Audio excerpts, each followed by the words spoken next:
We are continuing our series on Śrī-Upadeśāmṛtam of Srila Rupa Gosvami, and we are studying it in detail.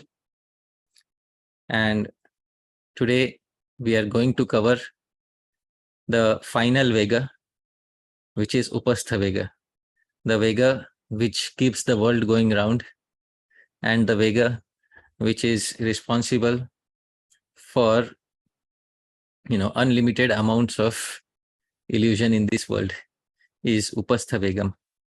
So we are going to discuss this vega today, and this discussion will continue next week too, because this is the only chance in the entire Upadeshamritam where we will get to discuss about upastha vega in detail.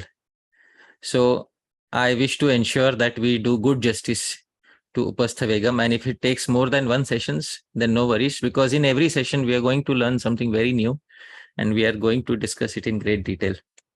Before we begin, I would like to offer obeisances to Srila Rupa Goswami.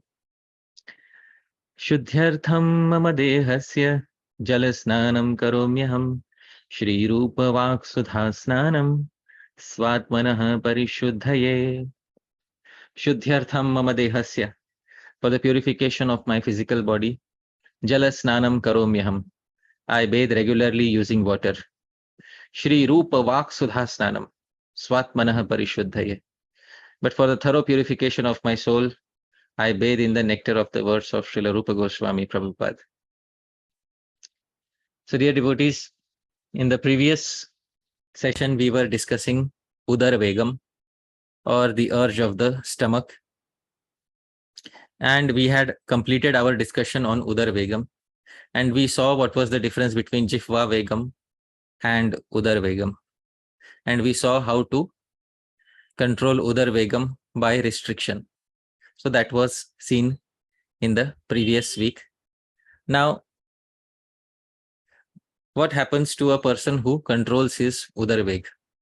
So we will continue with that, because as I said, every time we have to do a little simhavalokan, gazing like a lion. So we have to look back and then we have to see what we learned from last time. So what happens when we have controlled udara vegam? So this is mentioned by Shri Ramanujacharya in his commentary upon the Vedanta Sutra. In his commentary on the first sutra of the Vedanta Sutra, he very clearly mentions Ahara Shuddhau Sattva Shuddhihi Sattva Shuddhau Dhruva Smritihi. Ahara Shuddhau, when one's eating is purified. Sattva Shuddhihi, one's entire existence is purified. And Sattva Shuddhau, when one's entire existence is purified, Dhruva Smriti, one obtains fixed remembrance of Bhagavan.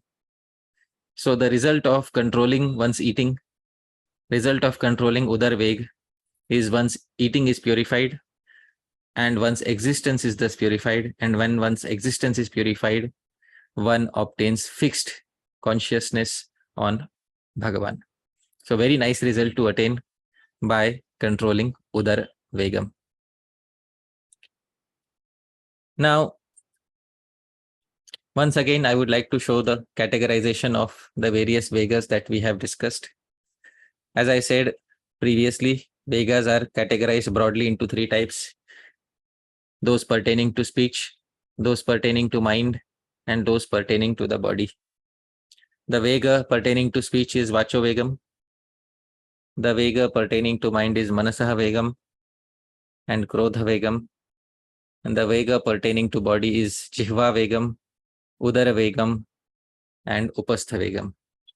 Till now we have completed 5 out of these 6. Today we are going to discuss the final vega, and we are beginning the discussion today.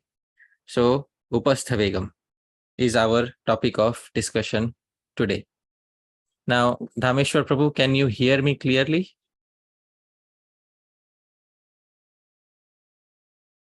Okay, it seems as if his connection is weak today. So anyways, I think that it looks like his screen is frozen, but okay. I can hear you clearly. Okay. Okay. So, Dhameshwar Prabhu, can you please tell me what is the meaning of upastha? Genitals. All right. So that is an English translation of the term upastha. We'll try to understand what is the meaning, how is the term derived, upastha, and what is the meaning of the term upastha. So the term upastha in Sanskrit means upa, that is samipe sthitah. What does it mean? Upa means nearby and sthita is situated.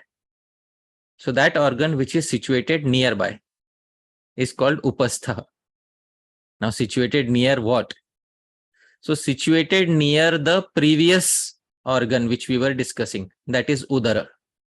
So what is situated near udara, what is situated near the stomach is upastha.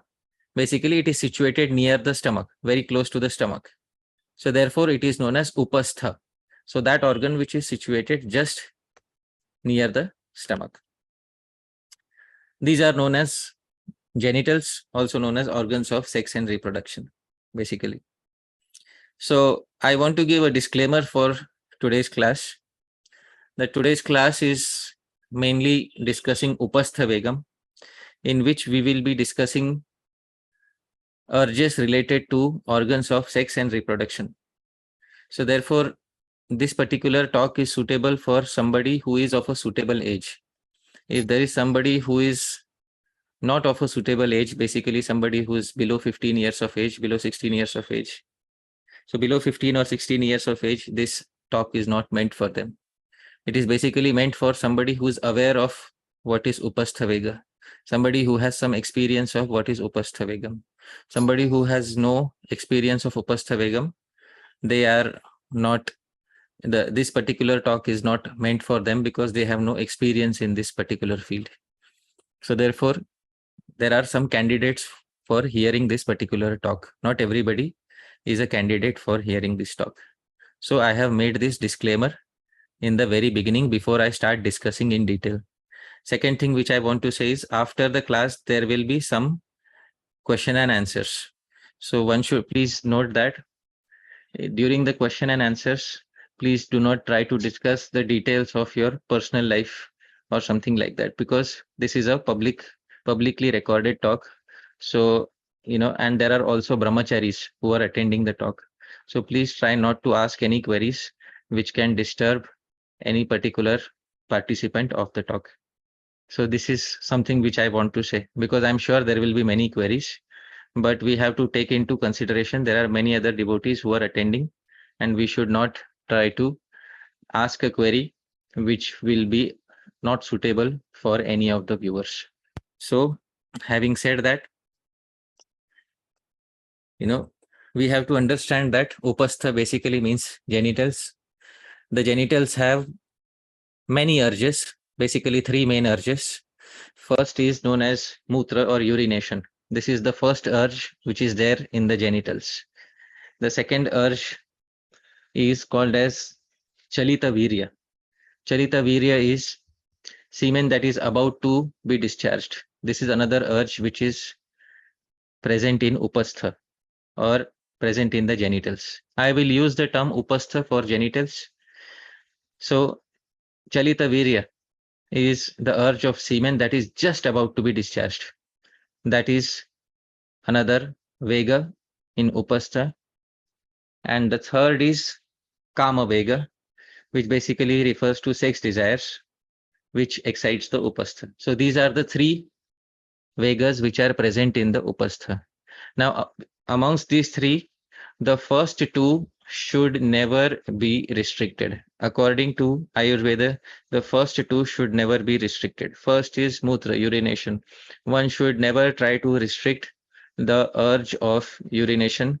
And second, once a person has started discharging one's semen, then one should not try to hold it back. Chalita virya, these two should not be restricted. What should be restricted? Upastha vegam refers to basically kama vega, or the desire for lust.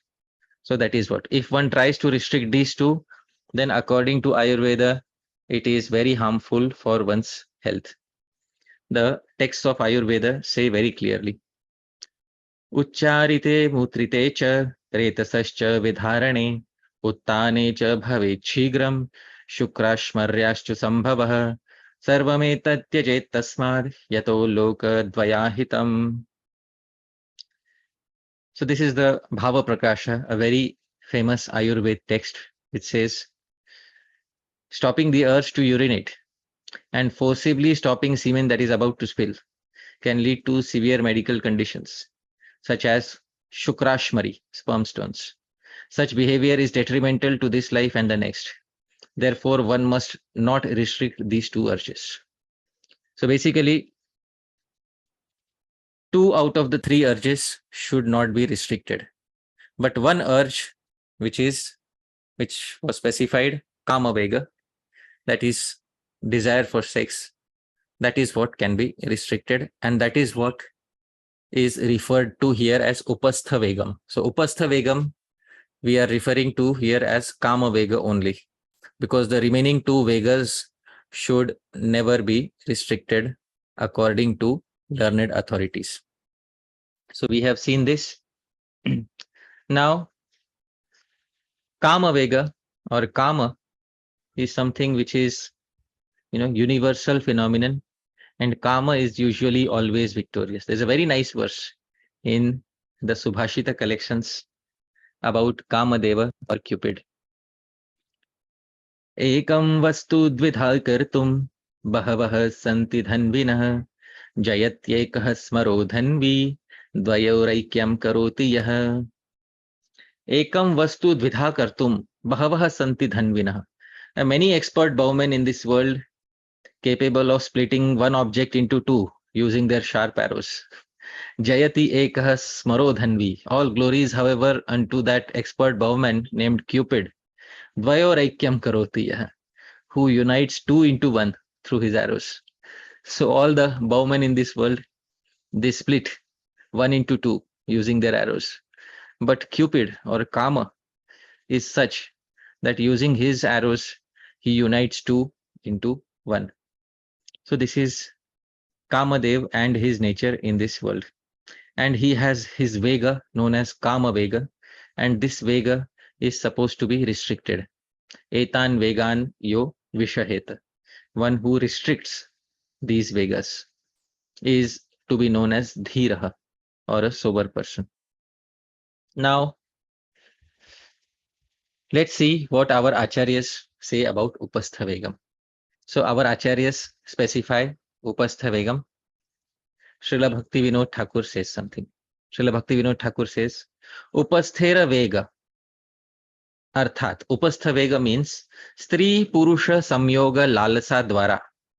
So to hanker for the union of male and female. So a male hankers for the union of a female usually hankers for the union of a man. Manake asad vishaya avishta kare. So this indulges the mind into the falsities of the material world. Sutaram chitte bhaktira shuddha anushilan hoina. Definitely by becoming a victim to this Vega, one cannot follow Shuddha Bhakti or Uttama Bhakti. So this is Srila Bhaktivinode Thakura.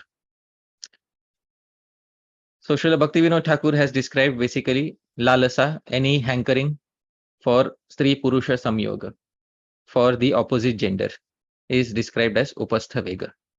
So Srila Bhaktisiddhant Saraswati Thakura describes what is Upastha Vega. Very carefully we will read his commentary. Srila Bhaktisiddhant Saraswati Thakura says, Upastha Vega Dvividha, Vaidha u Avaidha. So Upastha Vega is of 2 types, Vaidha and Avaidha. Vaidha means that which is allowed by the Shastra, Avaidha means that which is forbidden by the Shastra. Then he says, Prapta Vayaska Vyakti Shastriya Vidhana Mate Nishicharya Palan Par Hayya Grihasthashramera Dharma Raksha Karya Vaidha Chesthaya Upastha Vega Samyat Karena. And Avaidha Upastha Vega Nana Vidha. शास्त्रीय समाज विधि त्याग करिया, परस्त्री ग्रहण, अष्ट प्रकार इंद्रिय सुख पिपासा, कृत्रिम, मिथ्याचार, अवैध उपाय इंद्रिय वृत्ति चरितार्थता. So I'll try to translate this. Srila Bhaktisiddhant Saraswati Thakura has said, upastha vega is of two types. Vaidha upastha vega, that is the urge of the genitals, urge of kama, urge of sex desire as allowed by Shastra. And avaidha upastha vega, the urge of kama, the urge of sex desire as forbidden by Shastra. Then he says about vaidha or allowed. He says a person who has attained proper age. First condition, a person should have attained proper age. That is basically what he means to say is youth. In bracket, I have added youth. So at least youth should be there. Who understands the directions of Shastra, should decide on performing Nishicharya. So he has used the term Nishicharya here. So this is a technical term in Ayurveda. What does Nishicharya means? Nishicharya basically means engaging in sex with one spouse at the prescribed night time. So this is called as Nishicharya. Nishi means night, Charya means activity. So activities of night are known as Nishicharya. Basically, they refer to sex with one spouse at the prescribed night time. And this is specified in Shastra. Shastra forbids engaging in such relationships during evening times, during morning times. These relationships are recommended during night time. Therefore, Srila Bhaktisiddhant Saraswati Thakura uses the term Nishicharya. Then he says, thus, for protecting one's grihastha dharma, a person engages in vaidha, allowed activities of upastha, and in this way regulates upastha vega. So this is what is vaidha or upastha vega, that is allowed by Shastra. Then he says avaidha. He says nana prakar. Avaidha means that which is forbidden in Shastra. There is many types of avaidha or many types of forbidden upastha vega, that which Shastra doesn't allow. What Shastra allows, I have specified in the previous slide. That is in the grihastha ashrama only.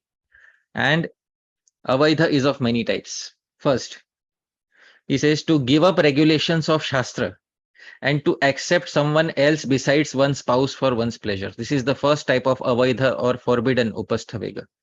That is to accept somebody besides one's spouse for one's gratification. That is the first type of avaidha or forbidden upastha vega. Second, to hanker for the 8 types of sex pleasure. Dhameshwar Prabhu, are you aware of the 8 types? No. No. Okay. So we will specify the 8 types. Just let's make a mental note to hanker for 8 types of sex pleasure. So we will see what is that. Third, he says kritrima, to use artificial means of gratification. See, in today's mechanized age, so many people have made artificial means of gratifying oneself. So these are known as kritrima, artificial means of gratification. So Srila Bhaktisiddhant Saraswati Thakura says that this is also avaidha. Fourth, and very important, to engage in mithyachar. What is mithyachar? Pretending to be a renunciant externally, but delving on sense gratification within the mind. So this is also avaidha. This can happen for somebody who's a celibate, somebody who's a brahmacharya or a sannyasi. This can also happen for somebody who's a grihastha. Because even in the grihastha ashram, there are some people who, although are grihasthas, they try to pretend to be more renunciate than what they actually are. So this is known as mithyachar. So mithyachar, pretense, is also one type of avaidha upastha vega, forbidden upastha vega. If one is naturally not at a certain level of progress, one should not try to fake it. So this is, if one tries to fake it, it is called mithyachar. So Srila Bhaktisiddhant Saraswati Thakura has said this. Finally, he says to use other forbidden means to gratify oneself. Now, he has not specified this in detail. What does this mean? So basically, I have to explain what this means. So there are many unnatural, many forbidden ways of gratifying one's upastha vega, which are present in the world. Some of these are even criminal in nature. So these are referred to in this particular point. I will give an example of something which is which is literally a criminal activity, but it is present in today's world. So this activity, basically, there are some people in this world who are so demoniac that they will not spare even little children. So there is a particular practice which takes place in countries nearby India, such as Afghanistan and Pakistan. So I'm just giving one small example of that. But I'll give an example of that. But before that, we had made a note of 8 types of pleasure. So I'll quickly describe what the 8 types of pleasure are. Srila Sridhar Swamy describes the 8 types of pleasure. So Srila Sridhar Swamy says, Smaranam Kirtanam Kelihi Prekshanam Guhya Bhashanam Sankalpodhyavasayascha Kriya Nishpattirevacha. So Srila Sridhar Swamy says, Smaranam, remembrance of the opposite gender, Kirtanam, glorification in form of singing songs, etc. for the opposite gender. Kelihi, flirting. Prekshanam, gazing at them. Guhya Bhashanam, speaking in private. Sankalpo, to make up one's mind for sex. Adhyavasayascha, to put in efforts to engage in sex. And Kriya Nishpattir, to finally engage in sex. These are 8 violations of brahmacharya. This is in Srila Sridhar Swamy's commentary to Srimad Bhagavatam, 6th canto, 1st chapter, verse number 12. So these are the 8 types of pleasure that one can potentially, these 8 types of forbidden pleasures outside of marriage. Basically, they lead to avaidha upastha vega or forbidden upastha vega. Now, Srila Bhaktisiddhant Saraswati Thakura had also mentioned to use other forbidden means to gratify oneself. So there are many forbidden means, and this world is very demoniac. One such forbidden means is basically Srila Bhaktisiddhant Saraswati Thakura is indirectly indicating that one should not engage in prostitution. Basically, one should not, engage in visiting prostitutes, etc. And especially the worst is to engage children in such activities. So these are other forbidden means, which he's including all of them in this one single point. And these activities are, many of them are present in this world. For example, in the countries of Pakistan and Afghanistan, there is a practice of, including children in sexual abuse. And all of this falls into basically forbidden means of self-gratification. So all of these practices are included within this point. These practices are also criminal in nature. So one should know, especially a sadhaka should know, that they should never engage in such activities for self-gratification. Why am I saying this in an assembly of sadhakas? All of us are sadhakas. Basically, we are on the path of bhakti. But still the senses are so strong, Krishna says in the Bhagavad Gita, that even the mind of a most intelligent person can be forcibly stolen away by the senses. And a person can end up committing the most despicable act under the influence of the senses. So what is the most despicable act that one can do? Activities like this that are present in the material world today. So dear devotees, these are forbidden means to gratify oneself, and this is avaidha upastha vega. So to conclude what Srila Bhaktisiddhant Saraswati Thakura had said, upastha vega is of 2 types. First is vaidha, as allowed by Shastra. Second is avaidha, as forbidden by Shastra. Both are upastha vega. Vaidha, that is, which is allowed by Shastra, is also upastha vega, but it is allowed by Shastra. There is no negative reaction. And avaidha is forbidden by Shastra. There are negative reactions of engaging in this. So dear devotees, we should take care that these are the 2 types of upastha vega, and our acharyas have described them in great detail. I am describing in great detail because Srila Bhaktisiddhant Saraswati Thakur went and described them in great detail. We should know the details of what we are studying. So Srila Bhaktisiddhant Saraswati Thakur has described it in detail. Now, coming back, as I said, upastha vega is nothing but kama vega, the vega or the urge for sex desire. Sri Vyasadeva in the Mahabharata says that actually this is the only binding force for the conditioned soul in the material world.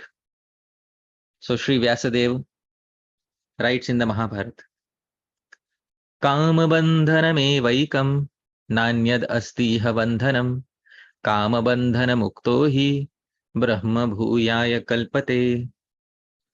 Kama bandhanam eva ekam. There is only one attachment which keeps us within this world. That is attachment to kama. Na anyad asti iha bandhanam. There is no other real attachment in this world. Kama bandhana mukto hi. One who is free from this attachment. Brahma bhuyaya kalpate. Is truly free. He is truly eligible for Brahma. That is, he is eligible for liberation, basically. So Sri Vyasadeva says that this is the only binding force, true binding force within the world. One who can overcome this force, this vega, is directly eligible for liberation. We will note this point. One who is eligible to be freed from kama vega becomes eligible for liberation. So once a person overcomes this vega, they are eligible for liberation from this material world. Now, having known this, one should also know that if somebody is unable to overcome this vega, there are statements in Shastra which say that everything else will become useless if one is unable to control this urge. So there is a nice statement by Pururava in the 11th canto of Srimad Bhagavatam. This is the Aila Geet section where Pururava says, Kim vidyaya kim tapasa kim tyagena shrutena va kim viviktena maunena stribhir yasya manohritam. Dhameshwar Prabhu, can you please read the translation? What is the use of a big education or the practice of austerities and renunciation?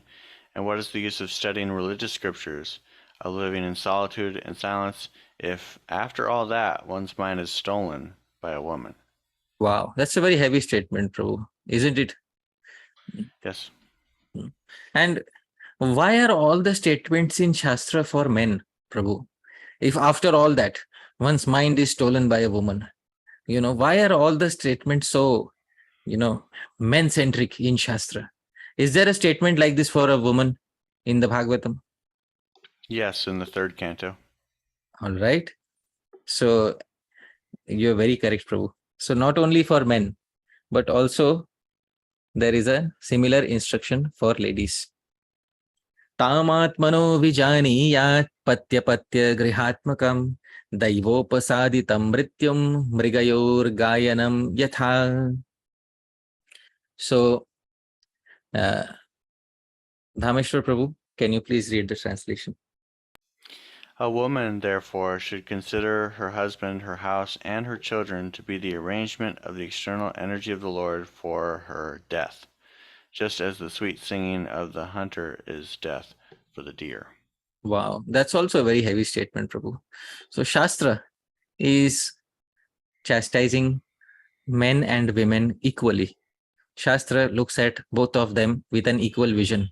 So it is not that only the men need to control their upastha vegam. It is also the ladies who are sadhakas on the path of bhakti yoga who need to control upastha vegam.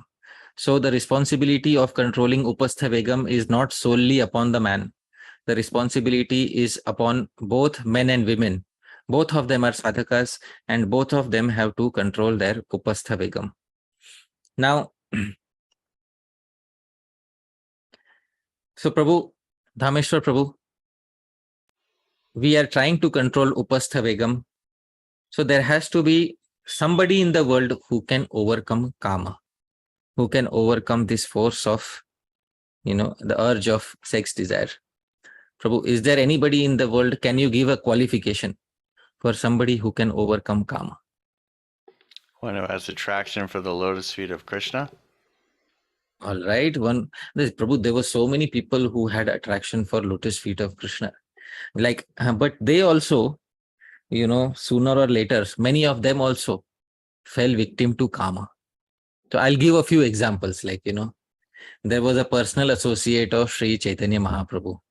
His name is Kala Krishna Das. Or let's take another example. Shri Yamunacharya, who was a very nice devotee. But later in his life, he also, became victimized and took to the life of a royal king. But later he came out of it, definitely. So, but Prabhu, it shows very clearly that there is still a lot of influence of karma. There has to be somebody, Prabhu, in the world who has truly overcome karma in all ways. My first guess was based on verses like Yadavadi Mamachitta Krishna Padada Vinde, but my second guess will be one who has higher taste and is determined. One who has higher taste and is determined. Very nice. But Prabhu, I'm sorry to be the bearer of bad news. No matter how determined one is, still karma is ever victorious. The Srimad Bhagavatam, 3rd canto. Tat srishta srishta srishteshu konvakhanditadhi puman rashim narayanamrate yoshinmayeha mayaya. Tat srishta srishta srishteshu. Tat refers to Brahma. Tat srishta, the direct sons of Brahma, such as Marichi. Srishta, the sons of Marichi, such as Kashyapa. And Srishteshu, the sons of Kashyapa, such as men and demigods. Tat srishta srishta srishteshu. So those who are the offsprings of the offsprings of the offsprings of Brahma, means amongst all the human beings and amongst all the devatas. Konu akhandita dhipuman. Who is that one person who has akhandita dhihi, who cannot be agitated? Rishim Narayanam Rite, except for one person only there is. That is the sage Narayan in Badrikashram. Yoshin Mayeha Maya. Only he is immune to the attraction of Maya in the form of a woman. So Prabhu, Narayan Rishi, when he was performing austerities, Indra, he became doubtful about the intentions of Narayan Rishi. He thought, why is Narayan Rishi performing austerities? Maybe he wants to become the next Indra and dethrone me. So Indra tried to, he tried to entice Narayan Rishi by presenting many apsaras or many celestial girls, beautiful girls. And he thought that Narayan Rishi will become enticed by them. So Narayan Rishi, when he saw that Indra is presenting, and there's Kamadeva also, so Cupid was also there. So when he saw that Indra is presenting so many nice, beautiful girls, so Narayan Rishi, he started laughing. He said, Indra, what happened? Please don't think that I wish to take over your world. No, please. And these are very beautiful girls, but do you want someone more beautiful? So please accept, one beautiful girl from my side. So he produced Urvashi through his mystic power and gifted a beautiful girl to Indra. That celestial girl is named Urvashi. So it was he who was completely undisturbed when Kamadeva attacked. When the same Kamadeva attacked Lord Shiva, under the influence of anger, opened his third eye and burnt his entire body. So Lord Shiva became angry on Kamadeva, but Narayan Rishi was unfazed by Kamadeva. So there's only one person, Prabhu, who can fully overcome Kama. That is Narayan Rishi. Others cannot overcome. Others can restrict. They cannot overcome. They can restrict. Because as long as they have a material body, till that point of time, there is a possibility that Kama Vega can arise. Until that time, they have to restrict. Does this make sense, Dhameshwar Prabhu? Yes, I misunderstood your question at first. I thought you mean who's immune, right? Even who's experiencing immune? the Vega. Right. I thought you meant who can have that Vega but not act on it. Right. Yeah. So I'm sorry. My question was who's completely immune. So that is only one person is completely immune. That is Rishi Narayan. All of us, all the rest of us, basically, we are prone to Kama Vega, which means in our entire lives, there will never be a time when we will say that now I am completely free from Kama Vega. Because sometimes devotees are living in this world of fantasy where they think there will be one day when I suddenly wake up and there will be no Kama Vega in my body. But that day is not going to come because Kama Vega can be restricted. One can never become completely immune to it. There's only one person completely immune to it, and that is Rishi Narayan.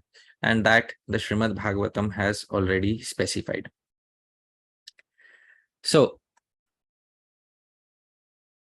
as I said, still we have to overcome Kama Vega. And in order to overcome Kama Vega, we should know that different types of sadhakas overcome Kama Vega in different types of ways. So basically, there are two types of sadhakas who have to restrict their Kama Vega, two types of practitioners who have to restrict their Kama Vega. One is those who are in the Grihastha ashram, basically those who are householders.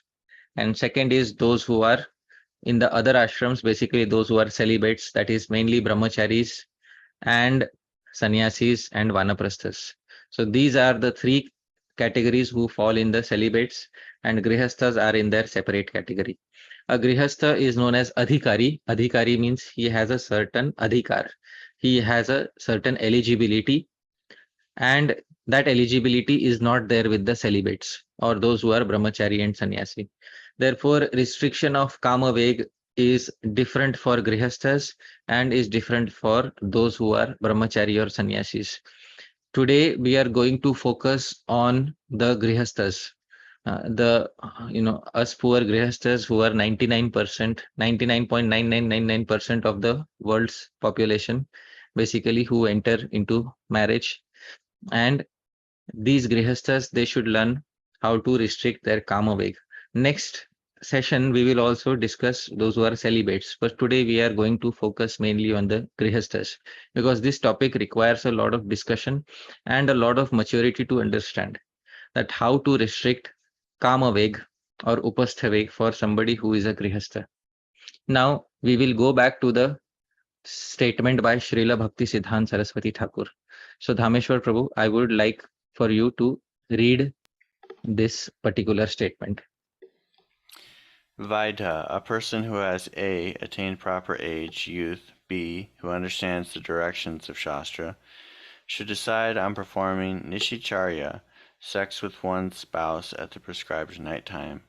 Thus, for protecting one's grihastha dharma, a person engages in vaidha, allowed activities of upastha, and thus regulates upastha vega. Very nice. So first, a person who has attained proper age. A person who has not attained proper age is not eligible for entering into householder life. Basically, a person enters householder life at a specific age. What age? Basically, youth. After youth, a person becomes eligible from the point of view of Shastra to enter householder life. Now, governments, like in the Indian government, doesn't allow a person to get married till they are 18 or 21. But from a point of view of Shastra, as soon as a person becomes a youth, they are eligible to enter into Grihastha ashram.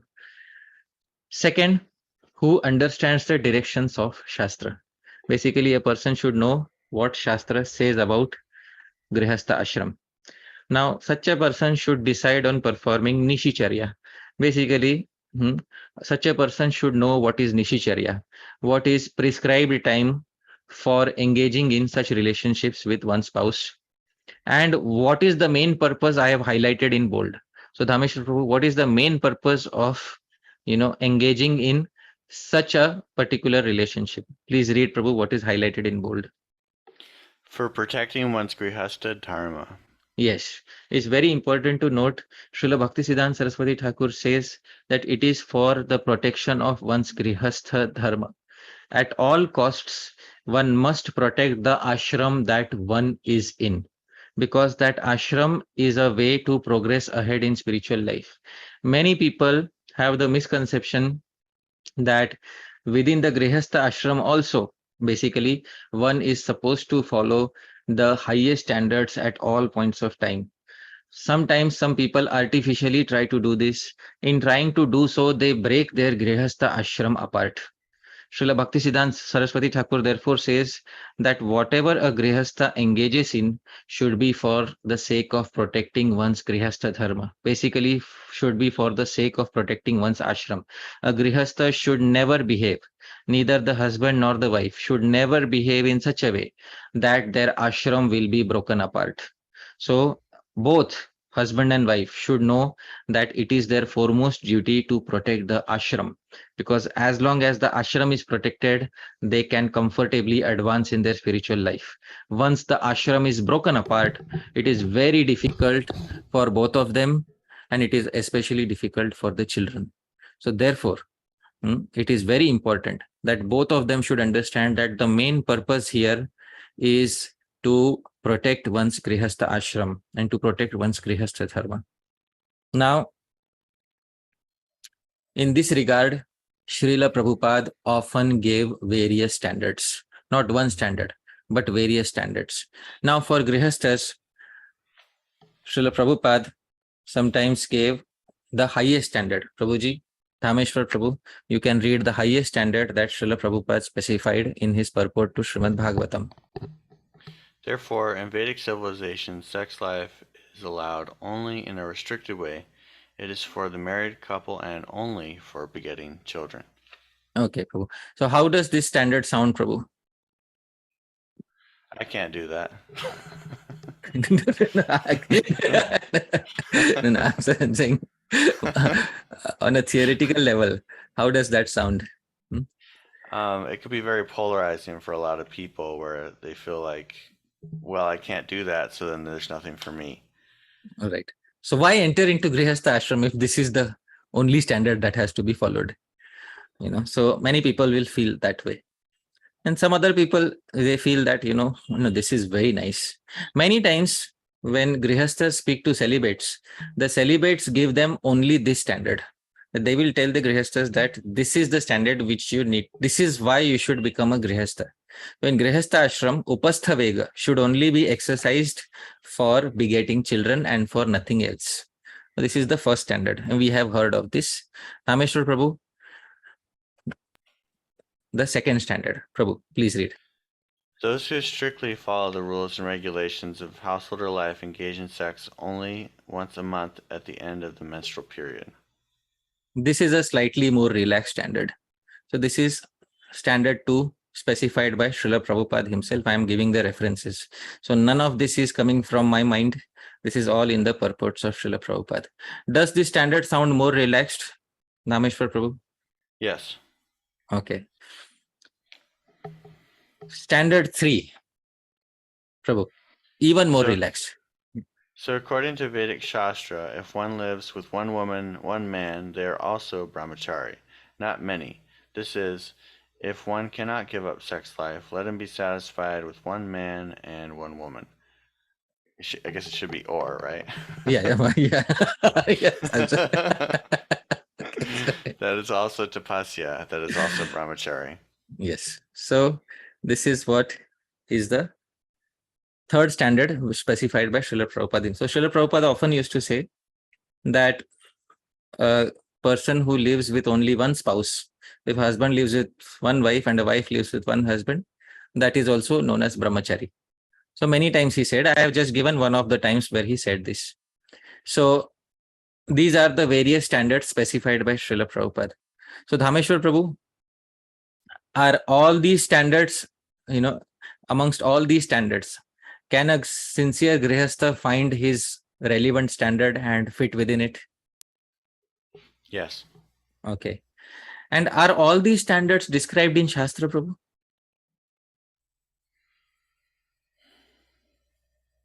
I don't know. All right. So what Srila Prabhupada has said is certainly from Shastra, and all these standards are found in Shastra. When I did research on all these standards in Grihastha Dharma, basically the various manuals of Grihastha Dharma, all these standards are specified. So I'm quoting something from a traditional manual on Grihastha Dharma, which specifies what is brahmacharya. Jai Dwarka Prabhu, can you see the Devanagari?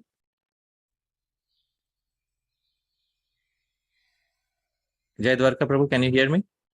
Oh, yes, I can hear you. Hare Krishna? No. Hare Krishna, Right. Prabhuji. Yeah. Can you see the Devanagari? Yes, Prabhuji, I can see. What does the heading say? Atha brahmacharyam. Yeah. Means So now it is. brahmacharya. So now brahmacharya for grihasthas will be described. So all right. Thank you so much, Jai Dwarka Prabhu. So this particular section from this is a compilation on duties of grihasthas, which specifies grihastha dharma. I will specify in Roman text and English translation so that it will become easier for devotees to understand. So that this particular text is called Krtya Kalpataru. It specifies Vedic standards for grihasthas. It says Taccha brahmacharyam chaturvidam bhavati. Tatra paradara varjanam nityam. Swadara bhigamanam krishnam. Parva niyama varjam raktam. Ritukala bhigamanam shuklam. Urdhvaretastvam vimalam. So, Rameshwar Prabhu, can you please read the translation? Yes. Celibacy for a householder is of 4 types. It should be understood that a householder should always avoid ladies other than one's wife. That is a constant rule for the householder. So, Besides that, so the one thing is that a householder should never ever pry outside the boundaries of one's marriage. A lady should not pry outside the boundaries of the marriage. A man should not pry outside the boundaries. That is constant brahmacharya. That is a constant rule for brahmacharya in grihastha ashram. Besides that, brahmacharya is of 4 types. So Prabhu, let's read the first type of brahmacharya. 1. To engage in sex only with one's spouse in the Krishna black variety. Is the Krishna or black variety of brahmacharya. All right. Oh. Second, Prabhu. To avoid sex even with one's own spouse on auspicious days and fasting days is the Rakta, red variety. All right. Third, Prabhu. To approach one's wife only on the days subsequent to the menses is the Shukla, white variety. All right. And fourth? To completely avoid sex except for progeny is the Vimala, spotless variety. All right. So Prabhu, does this do all these 4, include what Srila Prabhupada had specified in the previous slide? Yes. Yes. So basically, this is what Srila Prabhupada spoke in the previous slide. I have tried to give Shastric justification from it from a very previous ancient Shastric text. So brahmacharya for a grihastha is not only 1 shade. Brahmacharya for a grihastha comes in 4 shades, Prabhu. The black shade, the red shade, the white shade, and the spotless one. What is the main concern here? The main concern is not that we should fall for the lowest shade. The main concern, as Srila Bhaktisiddhant Saraswati Thakura said, is protection of one's grihastha dharma and grihastha ashram. One should note this. The main concern here is one should be able to protect one's grihastha ashrama and carry out one's spiritual life nicely. For carrying out one's spiritual life nicely, whatever shade of brahmacharya one fits in, one should accept that shade of brahmacharya. Does that sound logical, Dhameshwar Prabhu? Yes, Prabhuji. Yes. When I saw Srila Bhaktisiddhant Saraswati Thakur's commentary, I was expecting it to be very strict. But Srila Bhaktisiddhant Saraswati Thakur surprisingly said to protect one's grihastha dharma, one should perform nishicharya. So this is, I quoted the exact Bengali and did a literal translation because Srila Bhaktisiddhant Saraswati Thakur is speaking exactly what is given in the Shastra.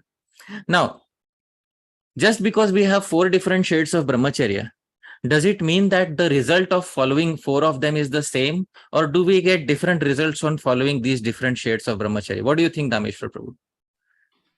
Different results. I'm thinking Different of the results. Yes. So, what's the Upanishad shloka? Which one, Prabhuji? One result is attained by knowledge and the opposite result is attained by ignorance. Yes. Yeah. So,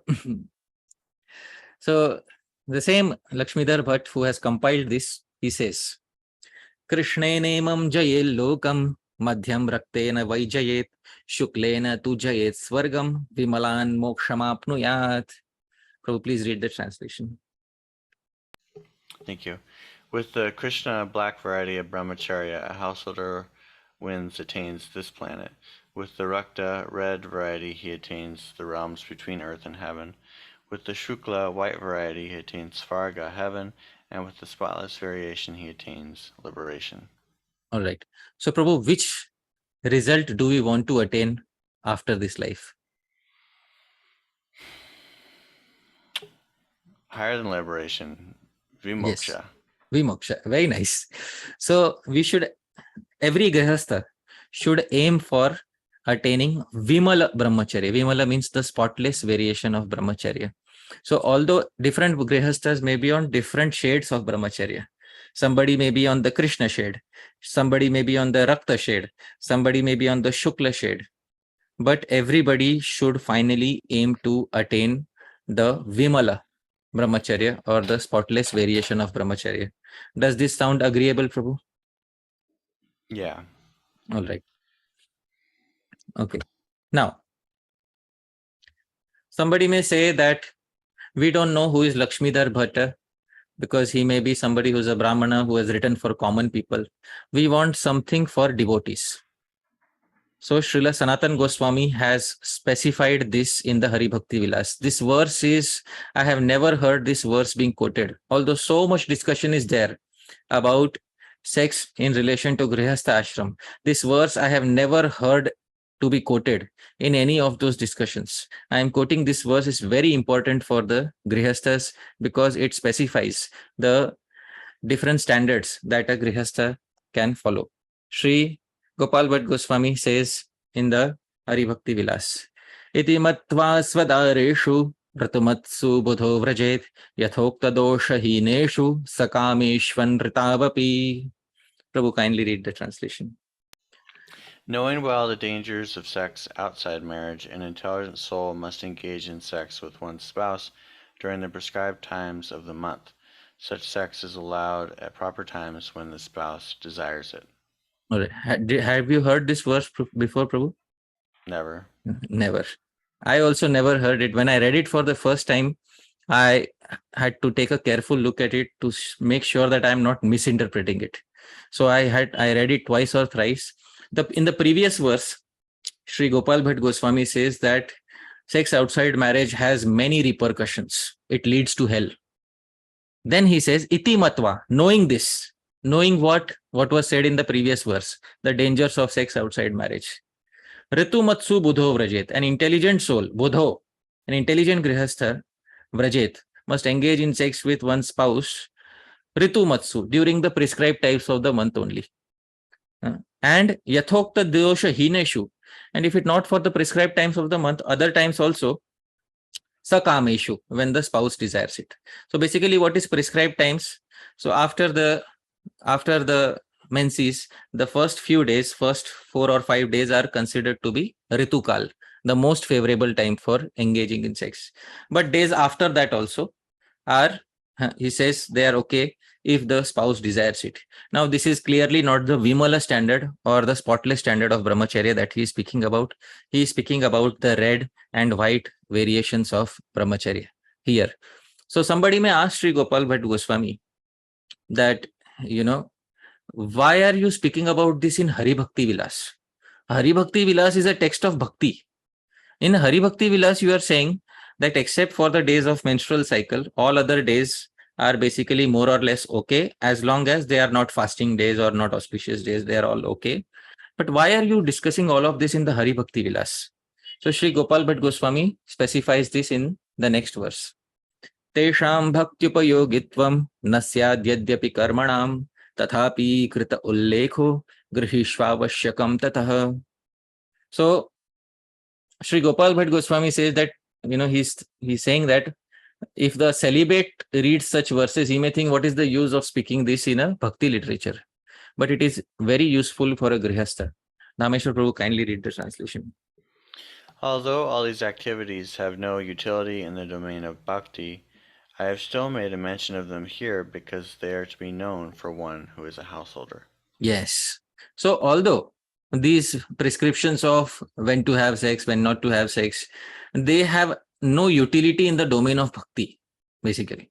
But it is important for grihasthas to know about them. Therefore, Gopal Bhatt Goswami says, I have made a mention of them here. For many years, I never heard of these verses because the first time I read these verses myself, I made a note of these verses because these verses are never spoken about. Many times preaching is done by individuals who are either themselves celibates or who are householders, but who are more inclined towards complete celibacy. So therefore, such verses are either never discussed or these verses are pushed under the rug. So these verses are also there, a part of our literature. And I also showed how Srila Prabhupada himself has given various standards. And why has Srila Prabhupada given various standards? He has given various standards because Shastra itself gives various standards. Shastra itself does not restrict grihasthas to one standard. And because Shastra gives various standards for various grihastas, therefore Srila Prabhupada also gives. Therefore Hari Bhakti Vilas also gives. And therefore I am also speaking here. But in following all these standards, Dhameshwar Prabhu, once again, what is the most important concern? To protect the Grihastha Dharma. Perfect. So you have understood the main point. The main concern is one should protect one's Grihastha ashram, one should protect one's Grihastha dharma. As long as this point by Srila Bhaktisiddhant Saraswati Thakura is understood, we have understood the main focus of all these activities. So the main focus is not to fall on the lowest standard or to enjoy the senses. Because if one starts doing that, then one will definitely not attain the highest result. The highest result is attained by somebody who follows the highest standard. But somebody may not be immediately on that standard. Therefore, different shades of brahmacharya are prescribed for such people. So I specified all these shades of brahmacharya in the Grihastha ashram, not so that somebody can take a license out of it and then somebody can say, I will follow only the Krishna shade or the black shade of brahmacharya. This is not the purpose of specifying them. These tools are being specified. These tools are being given to us for empowering us, not for misusing them. So I'm specifying this with the hope that whosoever is listening to this presentation will not misuse these tools, because by misusing these tools, we will end up harming ourselves. Nobody else will be harmed. Our own spiritual life will be harmed. So we don't want to cheat ourselves. So, but at the same time, we also want to protect our Grihastha ashram. For this reason, all of this was specified from Shastra. Now, moving ahead, the Bhagavatam also prescribes, various standards. So first standard prescribed by Shri Vyasadeva in the Bhagavatam, 11th canto. Evam vyavayah prajayana ratya. Dhameshwar Prabhu, this is the highest standard. Religious sex life is also permitted, but only in marriage for begetting children and not for sensuous exploitation of the body. So if the Bhagavatam says this, then somebody may say we should listen to the Bhagavatam. Why listen to Hari Bhakti Vilas or anybody else who is saying something like this? We should listen to the Bhagavatam. But the same Bhagavatam also specifies the other standard. Yamashrityendriyarati durjayan itarashramai vayam jayema helabhir dasyun durga patiryatha. Yes, Prabhu. As a fort commander very easily conquers invading plunderers, by taking shelter of a wife, one can conquer the senses, which are unconquerable in other spiritual orders. Yeah, which are unconquerable for the brahmachari, for the sannyasi, for the vanaprastha. But they can become conquered by somebody who has taken shelter of a wife, or for a wife who has taken shelter of a husband in the Grihastha ashrama.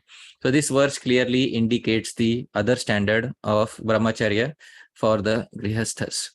So both standards are specified in the Srimad Bhagavatam, and I have specified how Srila Prabhupada speaks of all the standards, how previous compilers of Vedic literature like Lakshmidhar Bhatta speak of all the different standards, how Hari Bhakti Vilas speaks of the different standards, how Srimad Bhagavatam itself speaks of the different standards. So now there should be no doubt in the mind of any Grihastha that brahmacharya is not only of one kind. Because for many years, they might have heard only the Vimal variety of brahmacharya, that is, sex only for the purpose of progeny. But that is not the only standard prescribed in Shastra.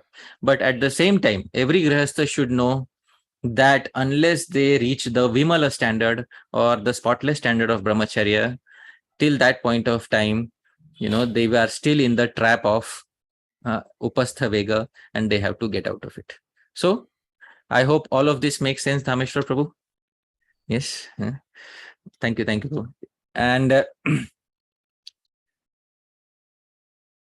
I will conclude with this one verse from the Bhagavad Gita.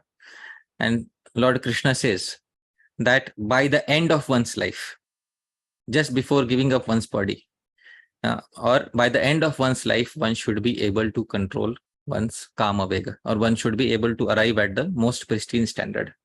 So Krishna says in the Bhagavad Gita, Shaknoti haiva yah sodum praksharira vimokshanat krama kurodhodbhavam vegam sa yuktah sa sukhi narah.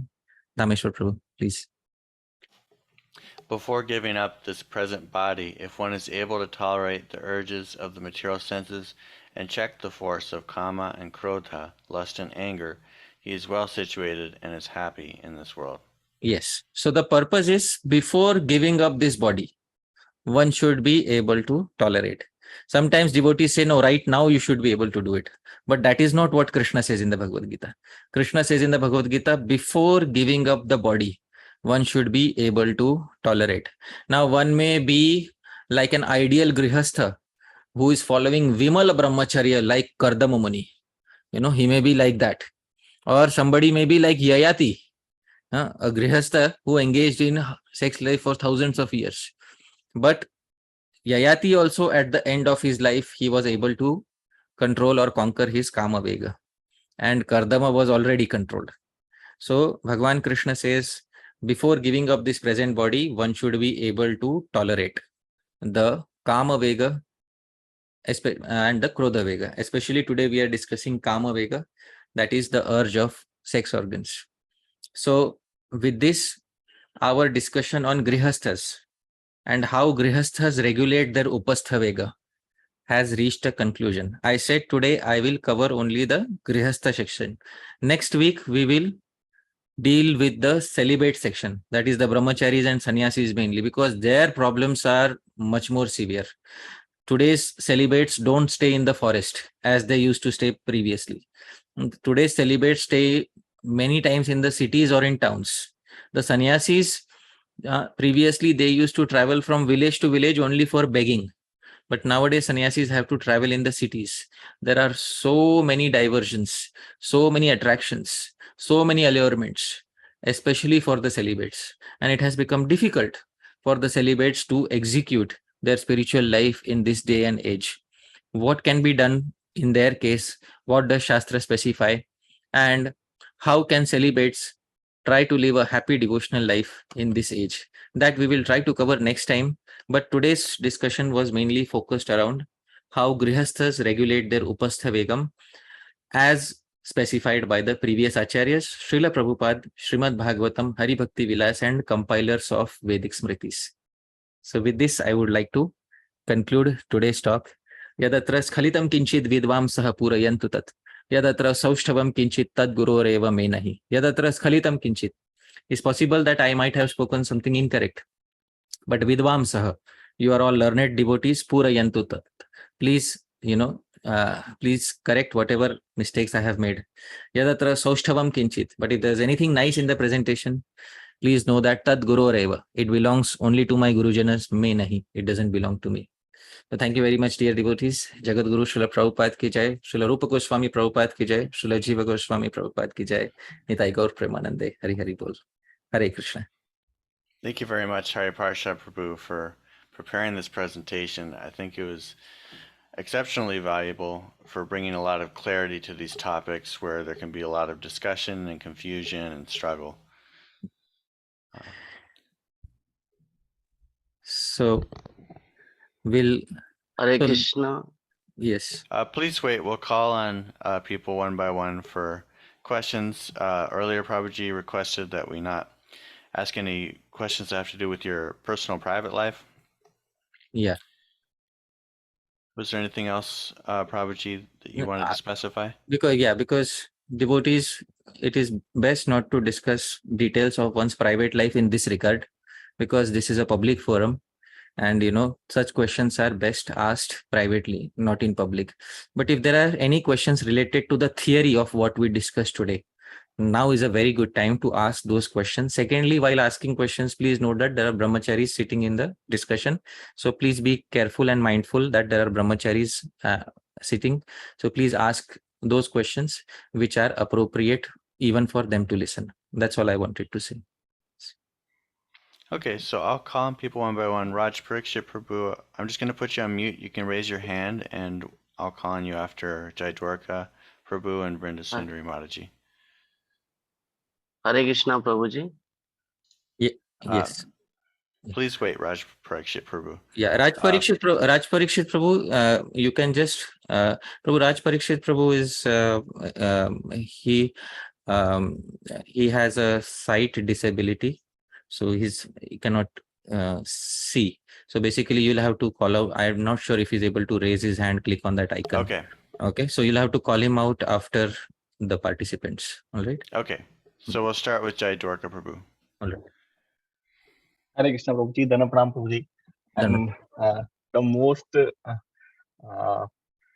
best thing which I like in your presentation is that, Prabhuji, you bring out so many things which are actually not told for so many hidden reasons, or for so many or lack of information also to many people. So, but the most important thing which you are serving, by which you are serving the society, is that by bringing out those sections of the shastras, and that enhances the clarity of um, all the things with all practicalities. So that is really amazing, Prabhuji. For this, I really love your sessions, Prabhuji, and I would say that you are really a great asset for our society. Thank you so much, Prabhuji. Thank you so much, Prabhuji. Thank you. You wanted to give the feedback, or you wanted to ask something also? No, yes, I have. Maybe in the next questions class. also. Yeah, maybe in the next class for the brahmacharis and sannyasis. Yeah. Yes. One of the questions also I have. Okay. Some don't know whether it will be. Well, generally, I will ask a general question. Then, Okay. For practical question, if you allow that, then I can ask. But Okay. one point was regarding, you mentioned the 8 types of sex pleasure, and there Right. you mentioned glorification. But Right. sometimes we have to glorify for just when we are serving, or some Mataji is engaged in service, so we have to glorify. Is that kind of glorification which is mentioned here, or I just wanted to know? No. When I say, I'll take you back to that slide where Srila Sridhar Swamy specifies the 8 types of pleasures to be derived, and this is that slide. Smaranam, Kirtanam, Kelihi, Prekshanam, Guhya Bhashanam, Sankalpo, Adhyavasayascha, Kriya Nishpattireva cha. First is Smaranam, remembrance of the opposite gender who is not legally married to, remembering in a lustful way.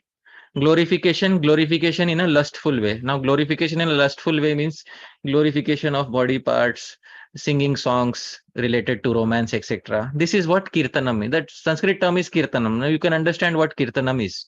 Basically, whatever songs are sung in glorification of lust and glorification of body parts of the opposite gender, this falls under Kirtanam. Now, Kirtanam does not mean that, you are speaking directly to them. Kirtanam doesn't mean that. Kirtanam means if you're speaking to them and they are glorifying them inappropriately, that is Kirtanam. And even in speaking to them, Sridhar Swamy has said Guhya Bhashanam, speaking in private, is also one type of subtle pleasure which can be, obstructive to brahmacharya. So these two things, I hope this sheds clarity on what Srila Sridhar Swamy wanted to say. Yes. And Prabhuji, one more question which I had regarding that section which you mentioned, that one should not visit prostitutes also, because that is also prohibited. So, Right. Prabhuji, I was just recalling one purport of Srila Prabhupada in, I think, 13th chapter of first canto, where Lord Krishna is visiting Dwarka. So prostitutes are also welcoming. Then there Srila Prabhupada is writing that they are also important part of the society. So they Right. can also be devotees of the Lord. Right. So I just wanted to know that um, how that is legalized and that is regulated, and how they can be devotees. Just that point came to my mind. All right. So basically, in the spiritual world, there is one thing when Dwarka appears in the material world and when there is Dwarka in the spiritual world. So Srila Jiva Goswami says in Krishna Sandarbha that whenever dhams or holy abodes, they appear in the material world, there is a certain mixture of material nature that happens with those dhams. So Srila Jiva Goswami says that therefore you see sometimes, Govardhan is reducing in size, some features of the dham are disappearing. So there is some material mixture also when the dham appears in the material world. So similarly, when Dwarka Dham appears in the material world, there are some features of the material world which should be ensured even though it is a dham. I hope you're able to understand. So just like in the material world, in Varna and Ashram society, there is a practice of ladies who voluntarily, who engage in prostitution although it's not all ladies in today's world voluntarily engage, but there are some ladies who voluntarily engage in prostitution in order to make a living. And this also keeps the society in check, because men who are lusty often approach such women, and then they don't hanker after other women who are married to men, other men. So that is in this material world. In the spiritual world, there is no need for such a thing, because there is no lust towards other women. So this should be understood as a feature of the material world only when the dham comes in contact with the material world, and not a feature of the spiritual world. In the spiritual world, these particular maid servants are also there in the spiritual world, but they don't perform this function. Basically, this function does not exist in the spiritual world, but they are performing paricharya, means they are like general dasis of Bhagavan. That is all, nothing else. So this is what should be understood from the example of Dwaraka. So this is a specific function which happens because the dham comes in contact with the material world, nothing else. Okay, Right? but can be considered as a devotee, and is that profession, voluntary engagement in such kind of profession is allowed for a devotee? See, we can't say for what is allowed for a devotee is what is allowed in Varna and Ashram. Basically, in a Varna and Ashram society, what happens is one chooses a profession first and then one becomes a devotee. Many times this happens. One selects a profession and then one becomes a devotee. Now, after becoming a devotee, one can change one's profession. But in many cases, what happens is one selects a profession and then one becomes a devotee. Now, there is a way of remaining a devotee in any situation. Narayana parasarve na kutaschana, swarga pavarga. Even in hellish conditions, one can remain a devotee. That's not an issue. In any occupation, one can remain a devotee. But what standard of a devotee do we want to become? That is up to us. So not all of them may have been, in the material world, not all of them may have exhibited the highest standards, but Krishna accepted them. Once Krishna accepts a particular living entity, now after accepting them, if they display some low standards, still Krishna does not reject them. I'll give an example, like Sugriv in Ramayana Leela.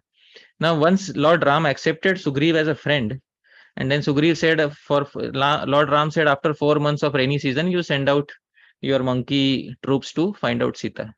Now, during those 4 months of rainy season, Sugriv broke all the regulative principles. Basically, it is described in the Ramayana that Sugriv broke all the regulative principles. He took Vali's wife as his own, basically his own brother's wife as his own, and he broke all the regulative principles.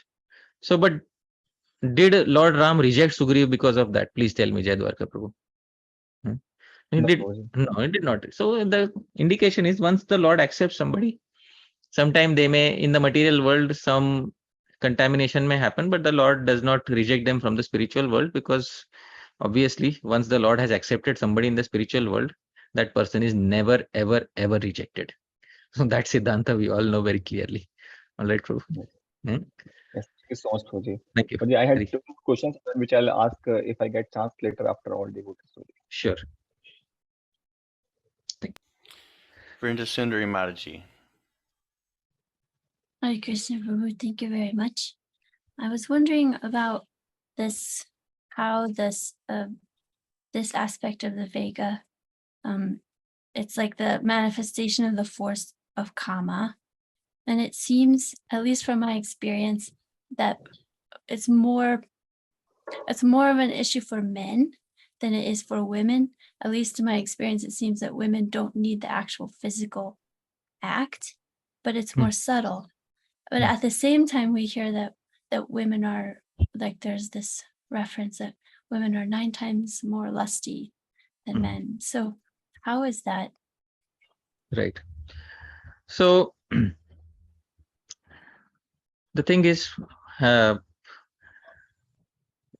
many times I have heard, especially those who are situated in feminine bodies, they have said that the act of engaging in sex, that desire is more prominent in men than it is in women. And yes, at the same time, Kama doesn't simply refer to Adhyavasaya, the final act. Kama refers to 8. These 8 are specified here in this very slide that you see. Remembrance, glorification, flirting, gazing, speaking in private, to make up one's mind, to put in efforts, and to finally engage in the act. These are 8 aspects of karma. Now, the traditional scholars say that when it comes to women, in many of these aspects, they have a greater desire. So this is very clearly seen in today's world, because you can see that the maximum desire for dressing up nicely, for appearing attractive.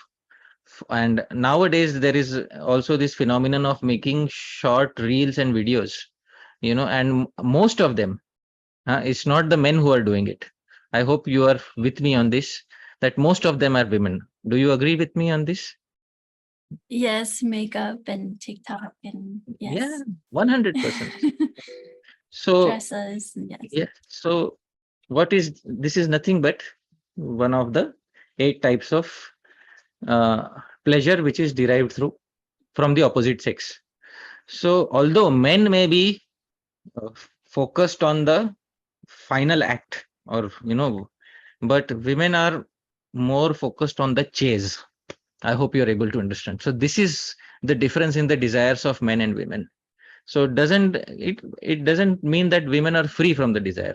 Women's desire is multi-branched, and therefore the traditional scholars say that women's desire exhibit in 8 or 9 different ways, whereas men's desire is focused mainly on the final act, and that is why it has been specified.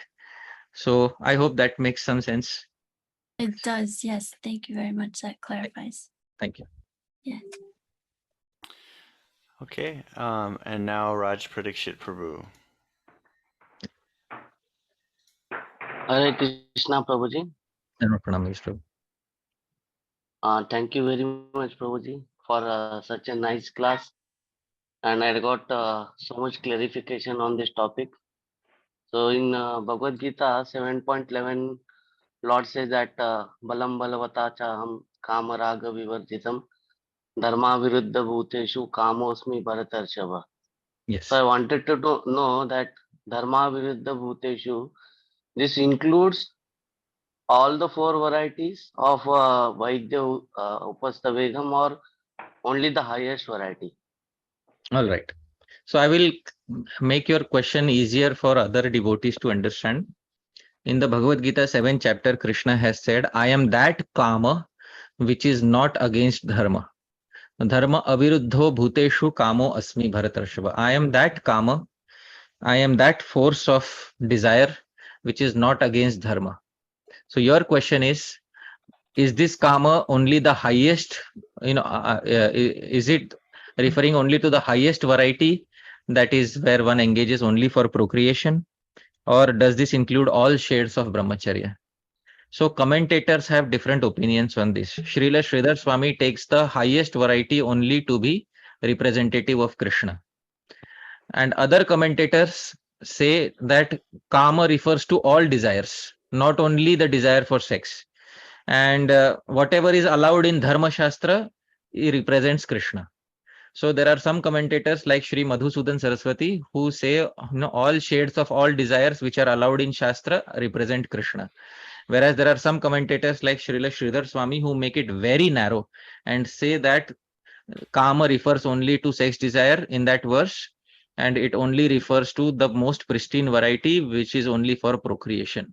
Now Srila Prabhupada takes the same line of thought as Srila Sridhar Swamy, but as I said, previous acharyas have taken variety of lines of thought.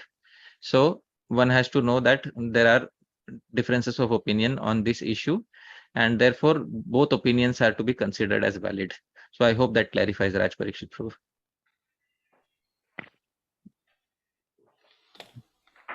Very nice.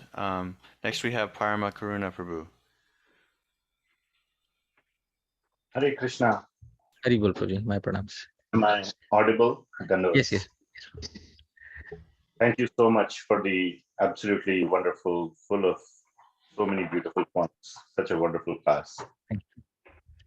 Prabhuji, my question is, I was asked this question in a class I was giving, and I really didn't have a good answer. Now I have many nice answers. One point that is still, I would like clarification for benefit of everybody who's listening, including myself. the question I was asked is, like you said, the second or the standard below the topmost, if one wants to, let's say, follow that standard, but they don't want children and they want to use some kind of contraception method.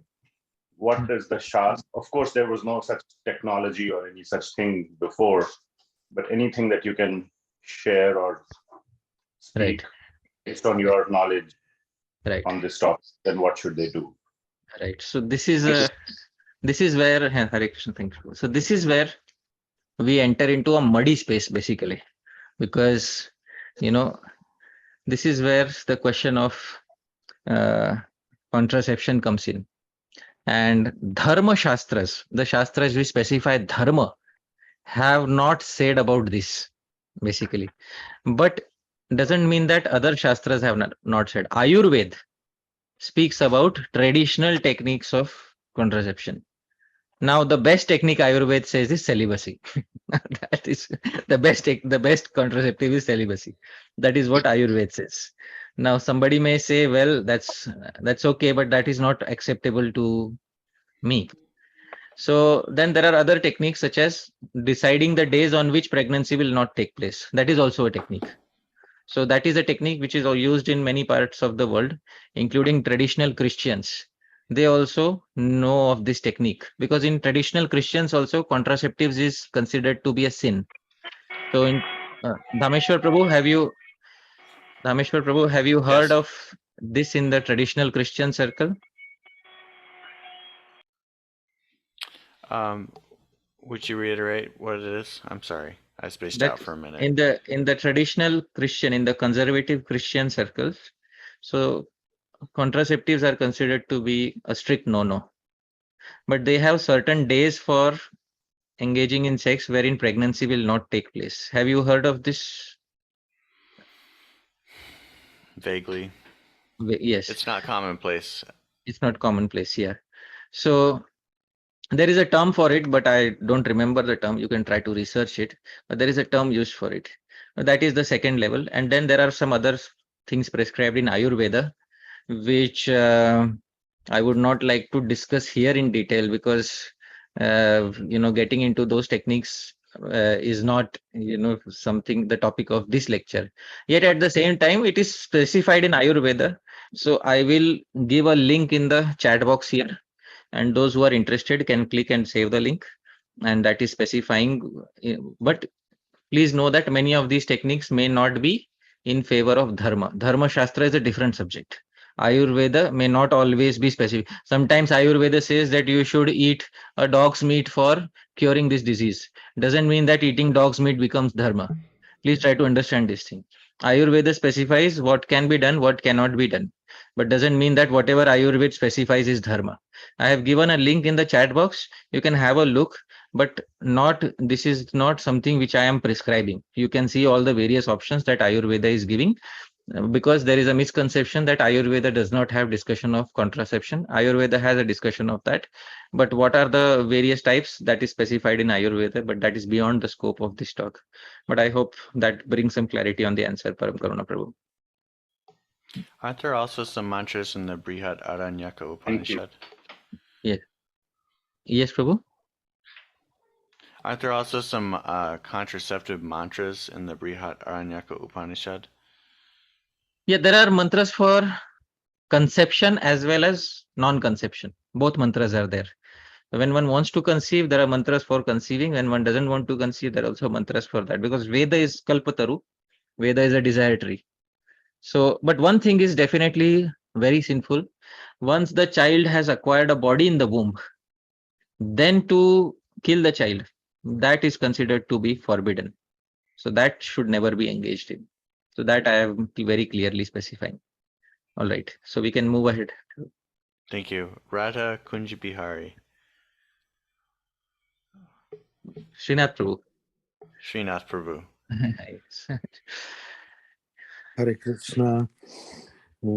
I hope our speaker, Hari Pārṣada Prabhu, and all the audience are doing well today. So it's a very important lecture series, and especially this section I'm still crystallizing my question, but the thing that comes to my mind are in 4 categories. First is like we always hear from Srila Prabhupada, like we are not this body, we are spirit, soul, and the goal is the spiritual. And then we have, where upastha, vegam, and we are hearing like ved and aved, categories where it is a bit drifting and engaging us more into the illusionary mode of body and not human life. So this is one thing that always amazes me. And the second thing is, what is the difference between the celibacy and renunciation, and how it is related to, upastha, vegam? This is the second question I wanted to ask. All And right. the third, I can ask like all 4, or I can. Yeah, I think it's better for the audience to grasp one question at a time. It's better for me also, because I'll have to memorize your queries if you ask all 4 of them. eh? So I'll answer the first query. First query is, we have heard from Prabhupada many times that you're not the body, you're the soul. At the same time, Shastra and Acharyas are going to such length and extent to define something which is related to the body. So doesn't it seem like, a contrast?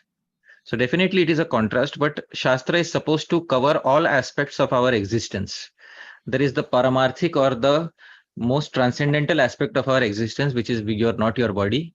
And then there is also vyavaharik, which is the practical day-to-day life.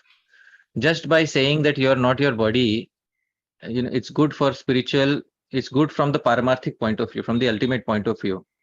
But after saying you are not the body, a person goes and has prasadam after half an hour. Because on the practical level, he may not be the body, but he is living within the body. So the same person who gives the instruction, you are not your body, after some time he eats prasadam to maintain the body. So why is it so? Because that instruction is of a paramarthik level, of the topmost transcendental level. But the person who is giving the instruction is still within the vyavaharik level, or the practical level of being situated within the body. So therefore, Shastra gives instructions not only on the paramarthik level, on the highest level, but also on the vyavaharik level, or on the level of common experience. So that is the reason why you see these instructions. And this upastha vegam is related to vyavaharik, or it is related to practical day-to-day existence. Therefore, you see Acharyas instructing in great detail about this. So I hope this clarifies the first query, Prabhu. Thank you, Prabhu. Yes. So secondly, you asked, can you please repeat? So what is the difference between, celibacy versus renunciation? Because in context to upastha vegam. Yeah. So many times the term for celibacy is the Sanskrit term which for celibacy is brahmacharya. So brahmacharya and vairagya, renunciation is vairagya. So what is brahmacharya and what is vairagya?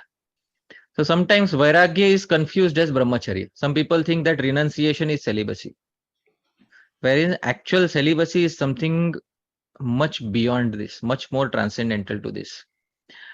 When we will further discuss this point, upastha vegam, in the next talk, or if not in the next talk, in the next to next talk, I will speak from a particular talk of Srila Bhaktisiddhant Saraswati Thakura, where he says how misguided the current conception of brahmacharya is, and what is actual brahmacharya.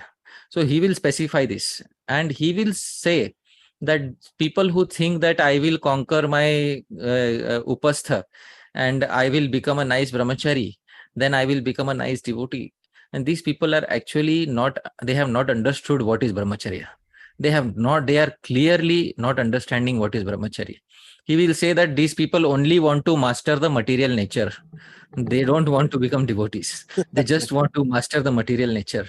So this will be covered. I will be covering one lecture from Srila Bhaktisiddhant Saraswati Thakura, where he will be, it will be a tour de force of realignment of our concepts of brahmacharya, basically. So I want to do that because I want to cover, this is the only place in the Upadeshamritam where we will get to speak about this aspect of our sadhana, upastha vegam. So I'll try to do that in subsequent lectures, but you'll have to hold out for some time because there's something very special coming up. If not in the next lecture, at least in the next to next lecture, I'll be discussing that from Srila Bhaktisiddhant Saraswati Thakura. All right. Thank you, Prabhu. So my third question, I'm not sure whether it is in context of upastha vegam, but still I will ask, and you may choose to, respond later. So we always hear like the prime goal for marriage or, is for begetting the Krishna conscious child. Correct. But historically, and it should be between like, one man and one woman. But historically, like polygamy was practiced in both gender, like male and female. And the goal was not begetting the child among even the exalted personalities, like all the kings. And their goal were never like begetting Krishna conscious child. Sometime it was to like, produce fighters, to defend the land, or to farm the land, which was practiced very recent, in recent times too. So how is this under upastha vegam or grahastha, guidelines? Like, I'm not clear about this. All right. So as long as one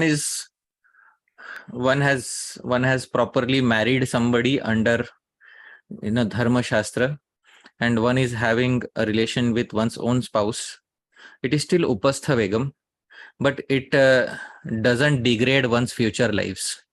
But if one goes outside of marriage, that degrades one's future lives. But still, I agree that within the broader Indian and Vedic context, not all varieties of marriage were meant for producing dharmic children. Some varieties of marriage are meant simply for sense enjoyment. Some are meant for producing children other than, a dharmic child. So all of that is within the broader, Indian context and broader Vedic context. In India, when two people get married, it's not that on the day of the marriage, the priest tells them that you have to engage in sex only for children. The general understanding in India for marriage is you just don't have to go outside your marriage and don't, disturb somebody else outside your marriage. So that is the broader Vedic understanding. But the devotee society understanding is that the ideal marriage is that which is for producing Vaishnavas or Vaishnavis. So that is the most ideal standard as specified in Shastra, and devotees often emphasize the highest standard because devotees always want to point out the highest fruit from the tallest tree. That is what devotees want to do most of the time. But doesn't mean that everybody may be able to aim for the highest fruit from the tallest tree. But there are, other fruits from the same tree which may not give the highest result, but still that it is within the boundaries of dharma. It is not within adharma. So gradually one has to aim for the highest fruit from the tallest tree, not immediately. And that is what is the crux of what I spoke today. So I hope that is clear. No, thank you, Prabhu. Absolutely. And my last question is like, as like the goal is to only have certain.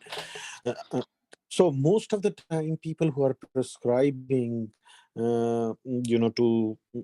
to follow a certain, way of life in being a devotee, do not engage in these things. So this put pressure on some devotees who are not ready for these things. So how, like, these things should be, handled within our society, because it has twofold pressure. You are doing this for begetting Krishna conscious child, which put pressure on a child because you're born to a devotee family. You should act like a devotee, like, so this is one way, and the other one is towards the mother itself. Right. So, who should give standards in a society? Shastra should give standards in the society. That is the conclusion. Shastra should specify what standards should be followed. Shastra should give all the standards. What happens is devotees often, they sideline Shastra and they give standards which they like. Some devotee just gives a very relaxed standard. Some devotee gives just a very strict standard. But that is not what Shastra says. Shastra specifies all the standards. My purpose of today's presentation is to put all the options on the table. So I put all the options on the table, and it is the husband and wife who have to mutually progress. So they have to get together and decide in a mature way. And a third person should not enter into their private space. Often what people do is people enter into the private space of a husband and wife when they have no business in doing so, basically. A third person should not enter into a private space of husband and wife. It is between the husband and wife what they should be doing within the confines of their privacy. But many people, even without the grihastha asking them, they start giving such advice. And this is harmful. Many times you see that marriages don't last for long. Marriages end up breaking. And even if they're not broken, marriages become dead after some time because of following some mithyachar. Mithyachar means externally suppressing oneself, but internally delving on sense gratification. So Srila Bhaktisiddhant Saraswati Thakura said that mithyachar is also avaidha. It is also not recommended in Shastra. But many people engage in mithyachar because they are trying to follow a standard which they are not naturally ready for. So therefore, such people eventually end up suffering in their ashram. And this you might have seen happening in many instances. So what should be done is that what Shastra says, all those options should be showed to the grihasthas, and that those options should be showed before marriage and also after marriage. They should be made aware of every such thing given in the Shastra. And Srila Bhaktisiddhant Saraswati Thakura said, somebody who has attained youth and somebody who knows Shastra. Why did he say somebody who knows Shastra? Because somebody who doesn't know Shastra eventually becomes misguided by people who don't want to represent Shastra completely. Therefore, it is important that everybody who enters into the Grihastha ashram should know all varieties of standards that Shastra gives. And sometimes we don't learn directly from Shastra, we don't learn from Guru. Sometimes we learn from people who are giving only one shade of the truth, which is not what Shastra is specifying. And then people suffer in their marriages. And it is very sad to see that. The marriage could have been saved if they would have been given a different shade of brahmacharya. But that was not given. So that causes so much stress in the marriage, breakups, and therefore Bhaktisiddhant Saraswati Thakura said, and I made it the highlight, to protect one's grihastha ashram. I repeatedly emphasize this. The grihastha's aim should be to protect the ashram. So whatever it needs to be done for ensuring that should be done. So I hope that sheds clarity on the issue. Thank you, Prabhu. Thank you. Thank you. Omkar Prabhu. Hare Krishna, Prabhuji. Dandavat Pranam. My friends. Prabhuji, I had a question about the following different standards regarding sadhana and personal thing. A devotee who may be about to enter the Grihastha ashram or anyone like that, there's a certain kind of anxiety because such standards are to be mutually discussed between the husband and wife. And what happens generally is when we have two opinions about, or the point may be that the husband or wife may have or want to have different standards regarding the sadhana. So in such a time, it becomes difficult how to understand, and it causes anxiety sometimes. I'll just highlight this point that regarding, we were discussing about the vegas and about specific kam vegam. Sometimes it happens is when a sadhaka thinks about it, he generally tries to overthink about it. So he may try to see that he's having some faults which are actually not present. So this is some issue with about thinking about the vegas. So could you clarify this point? I mean, I'm not able to understand the question. So you are saying that different people in a marriage, a husband and wife may be on a different level of, sadhana. So there is a mismatch in their expectations regarding karma. So what should be done in that regard? That's what you're asking? Yes, true. And the second part was just this, that sometimes we just overthink about any Vega or specifically about this Kama Vega, and we just develop some anxiety, which Right, is not required. right. So first thing is, one should understand what Shastra says when there is a difference of desires between husband and wife. The Shastra also has a statement on that. Today I could not cover that because it was so much verses, so many verses cannot be covered in a single class. But it's nice that you asked the question. In the Smriti literature, it is very clarified. It is clarified very clearly that any one of them, if has the desire, the other person should understand and accept the desire of that person. In Srimad Bhagavatam, you see this many times. For example, between what is her name? Kashyap and Diti. Diti had a desire. What did Kashyap do, Prabhu? Say no to her? No, he had to comply with her desire. Oh, but it was a very inauspicious time. Kashyap should have said no, right? Yes, What did Kashyap do? he had to comply with her desire. He had to go 100%. with her. You to understand. I hope you are able to understand. Huh? Now, if you want a direct reference from Shastra, I'll also give you a direct reference from Shastra. Now, this is from the Parashar Smriti, and I would like to share this reference from the Parashar Smriti, and this reference is there. So, Ritu Snata tu ya nari bhartaram nopasarpati सामृता नरकम याति विधवा च पुनः पुनः ऋतुस्नातम तु यो भार्यां सन्निधौ नोपगच्छति घोरायां भ्रूण हत्यायां युज्यते नात्र संशय. Prabhuji, you can read the translation. Yes, true. A lady who is who having bathed after a monthly cycle of impurity does not approach her husband Okay, to wait. engage in physical relations. Okay, when the husband desires so, not compulsorily, when the husband desires so. All right, that is what should be noted here. Not every month, not compulsorily, but when the husband desires so. Okay, what happens? To engage in physical relations with him, attains hell on death and becomes a widow again and again in future lives.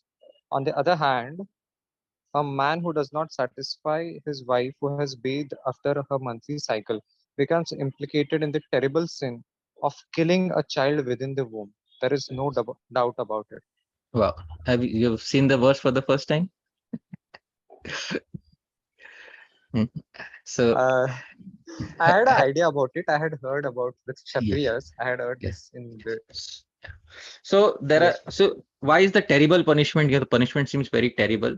So it is arthavad. Arthavad means it's not that everybody will go to hell and every lady will become a widow, but it is a deterrent, which, you know, sometimes some negative reactions are overemphasized or over glorified in order to make sure that people follow what is given in the Shastra. So one should understand that uh, even in the Hari Bhakti Vilas, and I would like to go back to what Hari Bhakti Vilas was saying. You can see in the slide, Prabhu, Sakameshu. So, Prabhu, what is the meaning of Sakama? Omkar, Prabhu. who is with the desire. Yeah, so therefore the last line says is also allowed at proper times when the spouse desires it. So spouse desires it means who did any one of the spouse desires it. So that is what Shastra says about. That is what Sanatan Goswami, Gopal Bhatt Goswami are saying. That is what Parashar Smriti also said. So everything falls in a straight line here. So I hope this clarifies. But it can be detrimental to the bhajan of other person, right? Of course, because you're in a marriage, if one person doesn't improve, obviously it will slow down the other person. Therefore, there are other ashrams such as Vanprastha and Sannyas. So if the other person constantly refuses to improve, there are other ashrams such as Vanprastha and Sannyas, and a person should aim for that. Yes, really. Right. So I had two questions more. All One right. was regarding an observation we were discussing about the Vegas. What I've observed is frequently we were discussing about hospitality, about health, and today about the upastha vegam. What it seems is the devotees should not just read or understand the shastra which is pertaining to bhakti, but also the other shastras which are helpful for practicing bhakti. Hmm. But the sad or the bitter truth is that sometimes in the devotee society there is a laziness for even studying the shastras pertaining to bhakti. or what to speak about the other Shastras. So in such cases, what happens is that they develop some practical problems for which they try to find out some solutions which are not mentioned in Shastras at all. So could you comment anything about it? Yeah, a devotee should, therefore, when Bhaktisiddhant Saraswati Thakura commented on this, he said that a devotee should know Shastra. And sometimes devotees think that we should not read other subjects because they are just, shushka gyan, they are just, basic, they are just gyan and they are not related to bhakti, but they are helpful for bhakti. So many times I quoted Ayurveda, so many times I'm quoting Dharma Shastra. Don't you find, Omkar Prabhu, that it is helpful for bhakti? Very helpful. Very helpful. So Srila Jiva Goswami says in Bhakti Rasamrit Sindhu, in the commentary to Anyabhilashita Shunyam, I am showing this verse and the commentary by Srila Jiva Goswami. Srila Jiva Goswami says in the commentary that Jnanam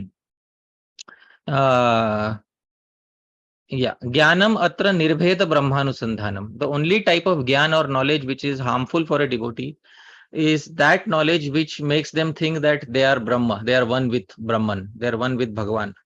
That type of knowledge should be avoided. Na tu bhajaniya tatvanusandhanam api. Not that which will help them in their bhakti or in their bhajan. That they should always research. Why? Because tasya avashya apekshaniyatvat. That such knowledge is definitely expected from the devotee. But many times devotees don't get such knowledge, then in ignorance you have to suffer. Agyahascha ashraddhadhanascha samshayatma vinashyati. Bhagavad Gita 4.40. The first person to fall down in spiritual life is Agyah, a person who is not aware of what is given in Shastra. They should definitely make themselves aware. So where is the doubt in this? Yes, true. And Roji, my third question was pertaining to the Swabhava. Every person has different vegas depending upon the samskaras and Swabhava he has received from past life. What is the seat or the place of these Swabhava?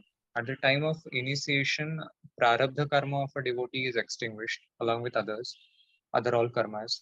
But this Swabhava is not destroyed. So where is the seat of this prarabdha karma, of this Swabhava? In the Karan Sharir or in other? I mean, where is it stored? See, Swabhav is not an entity. Swabhav is not one entity which is stored somewhere. So Swabhav is basically a combination of gunas which one has received from previous lives. Where is this combination of gunas stored? In the current chitta, in the current consciousness of the body of the living entity. It's not one unit of Swabhav or 2 units of Swabhav. It is basically a combination of the modes which one has received in the body, which is there in the chitta. That's all. Okay, bro. Thank you, bro. Thank you. Okay. Next we have Manjari Devi Mataji. Hare Krishna.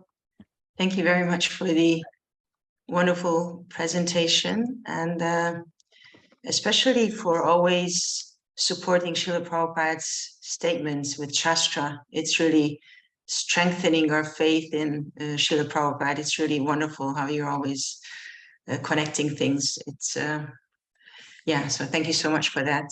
And your preaching is always very encouraging, as is Shastra, of course. And in the mood of Lord Chaitanya, who is Patita Pavana, always reflecting your kind, but also balanced preaching.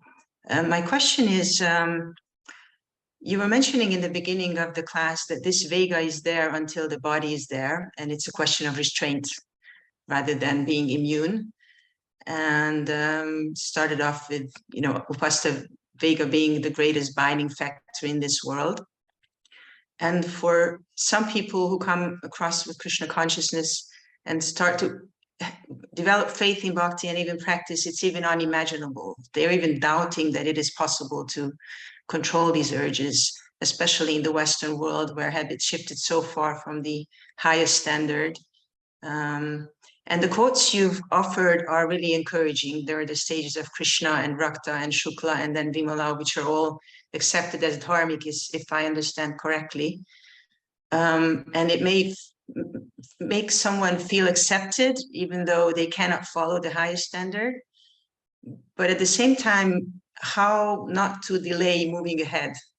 Like you quoted the Praksharira Vimokshanat verse that, okay, just before I give up my body, maybe I'll get there, I'll age and then the urges will not be there so much. And so how can we maintain this desire to improve? Because as you said, the result will be different in which standard we can follow.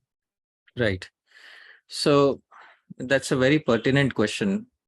In the Western world, especially, the standards, the lofty standards, which are often sometimes quoted from Shastra, are almost impossible to follow. And bhakti is universal.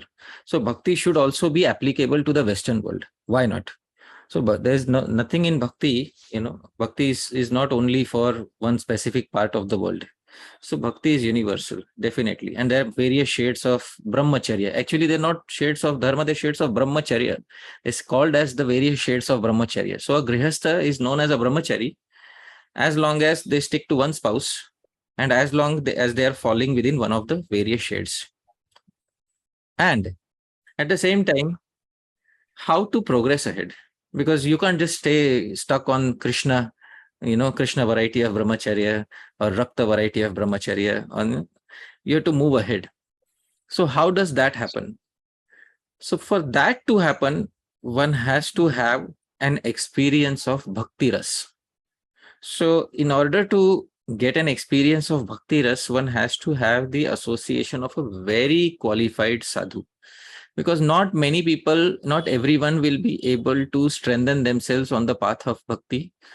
A few people who are fortunate enough to get the association of a genuine sadhu, who are able to experience bhakti ras, and thus who are able to conquer the lower rasas, they are the ones who will finally be able to give it up. Others will have to situate themselves in one of the lower shades of brahmacharya. That is where it will be. Now, this is what the vastu sthiti, the practical reality is. So if they are sincere enough to look for a sadhu, if they are sincere enough to search for a sadhu, if there is fire burning in their stomachs that I am not satisfied on this level of Krishna bhakti, they will search out a sadhu. But if they want everything to be spoon-fed, then the situation looks difficult. So like Srila Prabhupada always said, and advancement in Krishna, that statement. Can you repeat that statement? Advancement in Krishna bhakti depends on. Can you complete the sentence, Manjari Mataji? Sadhu Sangha? No. Upadeshamritam. Rameshwar Prabhu, do you know the sentence? Eagerness. No. Advancement depends on attitude of the followers. Advancement in Krishna bhakti depends upon the attitude of the follower. This statement is very important because we cannot promise the highest goals even to somebody whose attitude is not favorable. Some sadhakas, genuinely their attitude is not so favorable. So why should we promise the highest goals to even such sadhakas? The Vedic culture is as high as you can aim, that you will get. But if you cannot aim high, you will still be within the realm of dharma, but you may not end up getting the highest fruit. You may have to wait for another lifetime. So that is the honest reality without sugarcoating it. So, and that is what seems justified. It's not that the advanced sadhakas put in so much effort, lifetimes of effort for attaining Krishna, and then a sadhaka who's not sincere puts little effort and both of them end up attaining the same place. That's not justified. What is justified is that somebody who is genuine ends up attaining the highest fruit from the tallest tree, and somebody who is not so genuine has to wait. That is what is justified, and that is what is logical, and that is what is natural. I hope this satisfies your query. Yes, attitude also is shaped by sadhu sangha, right? 100%. Yes. So therefore, bhakti has no cause. Causelessly, somebody may get some sadhu sangha and may immediately become serious. So sadhu sangha has no material cause. So if it happens by chance, or not by chance, there is no such thing as chance, by providence, yadrichaya. If it happens by providence, then it is a great good favor bestowed upon a sadhaka who is not serious.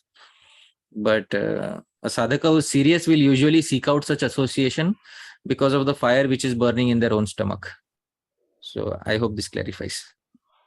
Thank you so much. Hare Krishna. Hare Krishna. Jai Gauranga Prabhu. Hare Krishna Prabhuji, Dandavat Pranam. Thank you for the wonderful class. Prabhuji, you mentioned like Siddhant Saraswati Maharaj told that in a way the upastha vegam, the pretension like the mithyachar which the one practice or one show is also in a way the upastha vegam. Right. But we as a sadhaka, we don't we show pretense in other field also, like I might not be humble, but I pretend to be humble. So is it that pretension is a feature of lust? That falls under a different term. You may not be humble, but you pretend to be humble. That is called as kutinati in Chaitanya Charitamrita. That is called as duplicitous dealings. But mithyachar is a specific term reserved for suppressing one's senses externally and dwelling upon sense enjoyment internally.